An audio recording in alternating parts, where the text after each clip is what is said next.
नाजरीन, इस एपिसोड के आगाज में हम देखेंगे कि उस्मान साहब जब उन सफेद दाढ़ी वाली तंजीम के लोगों के पास आए हुए होते हैं और उनसे कह रहे होते हैं कि आप कभी भी बातिल के साथ सुलह नहीं कर सकते, रुक जाना हमें सिर्फ वापस पीछे ले जाएगा। अब मुझे बताएं, हमें बताएं कि आप क्या जानते हैं, कौन आ रहा है। जिस पर वो सफेद दाढ़ी वाला कहता है टेकफुर वालेंस ने हर उस शख्स को बुलाया है जो इसकी हुक्मरानी में तलवार रखने की सलाहियत रखता है, खास तौर पर 2 जालिम कमांडर। इनके हाथ हजारों बहादुरों के खून से रंगे हुए हैं। ये सुनकर उस्मान साहब कहते हैं हम खून में लथपथ हाथ काट देंगे, लेकिन अगर आप मुझे फौज की क़यादत करने वालों के सार कलम करने का कहेंगे तो ऐसे भी ठीक होगा।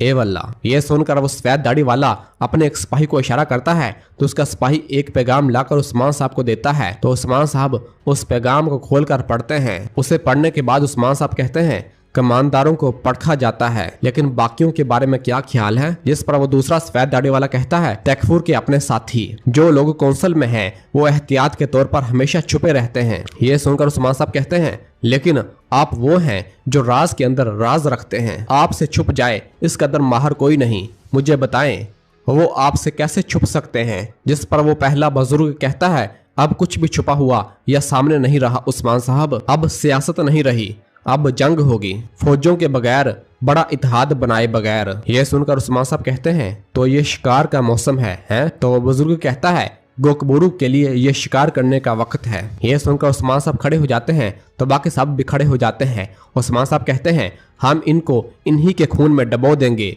जो हमें मारने आ रहे हैं। वालेंस और वो लोग जो इसके साथ खड़े हैं, मैं इनका एक एक करके शिकार करने जा रहा हूँ। कोइन हिसार अब मेरा अगला हदफ होगा, फिक्र न करें, मैं इन सब को खत्म करने जा रहा हूँ। और फिर कहते हैं जीते रहें। जिस पर सब कहते हैं ए वल्ला उस्मान साहब, और फिर उस्मान साहब वहां से रवाना हो जाते हैं।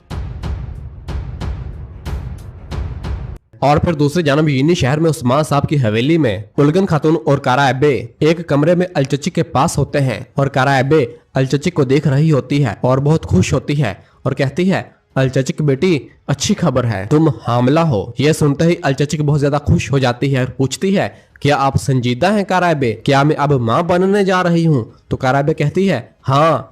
और फिर अलचचिक कहती है और अख्तमूर बाबा बनने जा रहे हैं। कारायबे कहती इंशाल्लाह। और फिर उलगन भी कहती है माशाल्लाह अलचचिक। जब अख्तमूर ये सुनेगा तो अल्लाह अल्लाह और बहुत खुश हो रही होती है। इस दौरान मलहून कमरे के अंदर दाखिल होती है और कहती है खैर होगी इंशाल्लाह। अलचचिक क्या तुम ठीक हो। तो कारायबे कहती है खैर है मलहून खातून, खैर है। अलचचिक बेटी हामला है, एक के बाद एक बच्चे आ रहे हैं, अल्लाह का शुक्र है। यह सुनकर मलहून भी बहुत खुश होती है और कहती है अलचचिक यह सुनकर मुझे बहुत खुशी हुई, अल्लाह करे कि आप जल्द इसको अपनी बाहों में थाम सकें। तो अलचचिक कहती है आमीन इंशाल्लाह शुक्रिया। और फिर कहती है मुझे अभी कबीले में जाना है, वो जले हुए खेमों के लिए सामान का इंतजार कर रहे हैं और अख्तमूर और अम्मा को खुशखबरी सुनानी है। तो मलहून कहती है यकीनन, लेकिन तुम अकेली नहीं जाओगी, मैं साथ चंद सिपाहियों को भेजूंगी। तो अलचचिक कहती है इसकी जरूरत नहीं मलहून खाला, सिपाही मैदान में मेरा इंतजार कर रहे हैं। तो मलहून कहती है तदबीर अख्तियार करना बेहतर है। और फिर मलहून गोरकलोजू को बुलाती है। और फिर दूसरी जानब जंगल में उस्मान साहब की आंखों पर पट्टी बांधकर वह सफेद दाढ़ी वाली तंजीम के सिपाही उस्मान साहब को वापस उनकी जगह पर लेकर आते हैं जहां पर सिपाही और उनके बेटे उनका इंतजार कर रहे होते हैं। और वहां पर आकर उनकी आंखों से पट्टी उतार दी जाती है। तो उस्मान साहब उन सबको सलाम करते हैं। तो वो तमाम सिपाही उस्मान साहब को वहां छोड़कर रवाना हो जाते हैं। और फिर पीछे से उस्मान साहब कहते हैं बेटो सिपाहियों फतुहात शुरू करने का वक्त है, हमारा हदफ कोइन हिसार है। यह सुनकर उरहान अलाउद्दीन और बाकी तमाम सिपाही बहुत ज्यादा खुश होते हैं। और फिर उस्मान साहब कहते हैं कोपरी हिसार ने हमें एजनिक की हाकिमियत दी, इंशाल्लाह कोइन हिसार हमें बोरसा की हाकिमियत देगा। तो सब सिपाही कहते हैं इंशाल्लाह इंशाल्लाह। और फिर बुरहान कहता है इंशाल्लाह हजूर हम जासूस भेज सकते हैं। तो उस्मान साहब अख्तमूर से कहते हैं अख्तमूर हमारा जासूस कहाँ है। तो अख्तमूर कहता है वो आता ही होगा हजूर। ये सुनकर बुरहान और बाकी तमाम सिपाही हैरान होते हैं। इस दौरान कत्लो आल्प अपना घोड़ा भगाते हुए वहां पर आ जाता है। तो उस्मान साहब अपने सिपाहियों को बताते हैं कि मैंने वक्त पर अख्तमूर को कहा कोइन हिसार में जासूस भेज दे। यह सुनकर बाइंदर कहता है हजूर कोपरी हिसार हासिल करने से पहले कोइन हिसार फतह करने का आपने इरादा बना लिया। तो उस्मान साहब कहते हैं अगर आप मेरे मंसूबों और ख्वाबों के बारे में जान लें तो आपको कभी रात को नींद भी ना आए। तो बाइंदर कहता है ए वल्ला। और फिर कतलु आल्प अपने घोड़े से नीचे उतरकर उस्मान साहब के पास आता है तो उस्मान साहब कहते हैं, बताओ कतलु।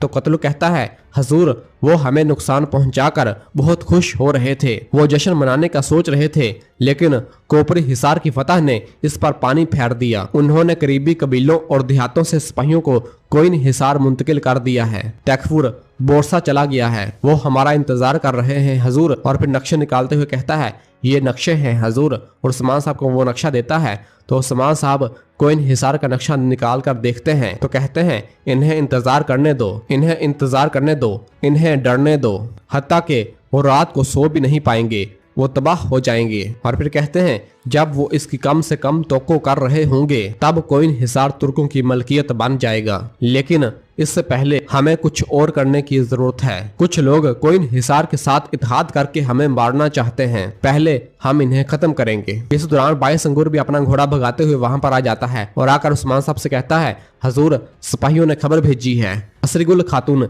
यीनी शहर जा रही है। यह सुनकर उस्मान साहब थोड़ी देर सोचते हैं और फिर सिपाहियों से कहते हैं, सिपाहियों हम यीनी शहर जा रहे हैं। और फिर उस्मान साहब और सब यीनी शहर की जानब रवाना हो जाते हैं। और फिर दूसरी जानब यीनी शहर के बाजार में असरीगुल खातून बाहर बाजार में आती है और तमाम दुकानदारों का मुआयना करती है और सबसे कह रही होती है, दिन अच्छा गुजरे, दिन अच्छा गुजरे। और फिर एक दुकान पर आती है और ताजर से कहती है, दिन अच्छा हो। और एक अंगूर उठाते हुए कहती है, क्या ये हलाल है? तो वो ताजर कहता है, हलाल है। और असरीगुल खातून वो खा लेती है। और फिर आगे कपड़े की दुकान पर आती है और उस ताजर से भी कहती है, दिन अच्छा हो। और उसकी दुकान पर रखे कपड़े का मायना करने लग जाती है। और फिर असरीगुल कहती है, ये रेशम है, क्या ये अच्छा है? तो वो ताजर कहता है, ये कपड़ा बेहतरीन है। उस्मान साहब का शुक्रिया, यीनी शहर में तमाम सामान बेहतरीन होता है। यह सुनकर असरीगुल कहती है, तो उस्मान साहब आपका अच्छा ख्याल रखते हैं। और फिर पूछती है, ताजरों का क्या हाल है? तो वो ताजर बताता है कि उस्मान साहब जंग से बाज नहीं आते और वो हमेशा हमारी भलाई को अपने जहन में रखते हैं, वो हमेशा हमारी हिफाजत करते हैं। और फिर दूसरा ताजर भी कहता है, वो हमेशा ताजरों की हिफाजत करते हैं, अल्लाह उनसे राजी हो। यह सुनकर असरीगुल कहती है, आप हमेशा उनकी तारीफ करते हैं, लेकिन मैंने ऐसा नहीं सुना। इस दौरान मलहून खातून पीछे से आ जाती है और पूछती है, तुमने क्या सुना खातून? बताओ तुमने उस्मान साहब के बारे में क्या सुना? जिस पर असरीगुल कहती है, मैंने सुना कि वो ख्वाब देखते हैं, वो ऐसे ख्वाब देखते हैं जिनकी वजह से लोगों पर मुसीबत आती है। तो मलहून कहती है, ऐसा लगता है आपने दुश्मन से इनके बारे में सुना है, हर सुनी सुनाई बातों पर यकीन न किया करें। जिस पर असरीगुल कहती, क्या जो मैंने सुना वो झूठ है खातून? क्या उस्मान साहब अपने ख्वाबों की वजह से अपने लोगों पर भारी बोझ नहीं डाल रहे? तो मलहून कहती है, वो कौन सा ख्वाब है जो अवाम पर बोझ बन रहा है? तो असरीगुल कहती है, एक तरफ नाइमान बागी, दूसरी तरफ बोरसा का तकफूर, एक तरफ कोनिया जिसे रोज हार जाते हैं। आपका खून बह रहा है लेकिन आप हमेशा लड़ते रहते हैं। इस पर मलहून कहती, अपने कलाम पर नजर डालो खातून, तुम जाहलियत की वजह से जुर्रत कर रही हो। मैं नहीं जानती तुम कहां से आई हो, लेकिन यह सरहदी इलाका है, तुम जिस तरफ भी देखोगी तुम्हें दुश्मन ही नजर आएंगे। तो असरीगुल कहती है, जुर्रत कहां से आती है, मेरे तारुफ के बाद जान लोगी। इस पर मलहून कहती, आप असरीगुल खातून हैं। तो असरीगुल कहती, तो आप मलहून खातून हैं। मलहून कहती, आप यहाँ क्या कर रही हैं? हम आपका हवेली में इंतजार कर रहे हैं। जिस पर असरीगुल कहती है, मैं उस्मान साहब पर लोगों की राय जानना चाहती थी। आप जानती हैं कि आप आली सल्जूक की पाबंद है और आली सल्जूक हमारी पाबंद है। और फिर दूसरी जानब सुल्तान अलाउद्दीन का खुफिया घर दिखाया जाता है, जहाँ पर अलाउद्दीन, इस्मिहान और जलाली मौजूद होते हैं। तो अलाउद्दीन जलाली से कहता है, जलाली आली सल्जूक में हर तरफ एलची भेजो, मैं अपना तख्त वापस ले लूंगा, मैं अपने वफादार सिपाही चाहता हूँ। यह सुनकर जलाली इस्मिहान की जानब देखता है तो इस्मिहान उसे जाने का इशारा करती है। तो जलाली कहता है, जो हुक्म मेरे सुल्तान, और वहां से रवाना हो जाता है। और फिर पीछे से इस्मिहान अलाउद्दीन से कहती है, जब फौजी सरहदों पर जाएंगे आपको तख्त से उतारने वाले से बदला लेंगे, मैं कसम खाती हूँ कि हम इन सब को मार डालेंगे। तो अलाउद्दीन कहता है, मेरी रहमत में जीते वाले अब मेरे गजब में जिएंगे वालदा, तैकफुर और नाइमान के साथ मिलकर फौज जमा करूंगा। जिस पर इस्मिहान कहती है, तैकफुर ने सुल्तान मसूद के साथ दोस्त का अहद किया है, नाइमान इसका साथ देगा, हम अपनी फतह अपने हाथों से हासिल करेंगे सुल्तान। फिर बागी सरहदी इलाके इनको मजबूत बनाने वाला उस्मान मारा जाएगा। उस्मान की कोई भी औलाद ना तख्त पर बैठेगी ना ही इनका कोई मुस्तकबिल होगा। लेकिन पहले गद्दारी की सजा मिलेगी। वो बेंगे और अलचचिक कबीले के हमले में बच गई हैं। काराबुल इनके पीछे है। जब वो अलचचिक को लाएगा, मैं बेंगे और अलचचिक का हिसाब अपने हाथों से लूंगी। नाजरीन, अगली तमाम एपिसोड का शेड्यूल आपको दिखा दिया गया है। अगली तमाम एपिसोड पाकिस्तानी वक्त के मुताबिक इसी शेड्यूल के मुताबिक अपलोड की जाएंगी और इसी जगह पर एपिसोड खत्म हो जाती है। मिलते हैं अब अगली एपिसोड में। वीडियो को लाइक कर दें और जिन दोस्तों ने अभी तक चैनल सब्सक्राइब नहीं किया उनसे गुजारिश है चैनल सब्सक्राइब कर दें और बेल आइकन यानी घंटी वाले निशान को भी प्रेस कर दें ताकि आने वाले एपिसोड्स आपको आसानी मिल सकें। दुआओं में याद रखें। अल्लाह हाफिज।